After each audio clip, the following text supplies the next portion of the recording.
Hello everyone, welcome to my channel. আমি web series লাভার। আজকে আপনাদের জন্য কোনো ওয়েব সিরিজ নয়, আজকে যে মুভিটি রিভিউ করব সেটি হচ্ছে ড্রাগন। ড্রাগন নাম শুনলে আপনারা চাইনার কোনো মুভি মনে করবেন না, এটা তামিল ল্যাঙ্গুয়েজের একটা মুভি যেটা নেটফ্লিক্স অ্যাভেলেবেল আছে, হিন্দিতেও অ্যাভেলেবেল আছে, আপনারা দেখতে পারেন। ড্রাগন একজন স্কুল পড়ুয়ার নাম। স্কুল পাশ করে সে কলেজে ভর্তি হয়েছে। কলেজে ভর্তি হয়ে সে কি কি পরিস্থিতির মধ্যে গিয়ে সে কলেজ ড্রপ আউট করে। ড্রপ আউট করার পরে সে নকল সার্টিফিকেট বের করে বড় কোম্পানিতে জব নেয়। তারপর কি হতে থাকে মুভিতে সেটা দেখার বিষয়। আর মুভিটাতে বেশ কমেডি আছে, রোম্যান্স আছে। আপনার মুভিটা অবশ্যই ইন্সপায়ারিং, আমার কাছে তো ইন্সপায়ারিং মুভি, আপনারা অবশ্যই দেখতে পারেন।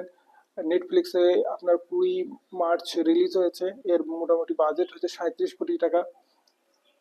আর এর যে মূল চরিত্র অভিনয় করেছেন প্রদীপ রঙ্গনাথন। আমার এই মুভিটি অবশ্যই ভালো লেগেছে, আপনারা চাইলেও দেখতে পারেন, নেটফ্লিক্সে অ্যাভেলেবেল আছে। আশা করি আমার এই ভিডিওটা ভালো লেগেছে। ভালো লাগলে সাবস্ক্রাইব করবেন, লাইক করবেন।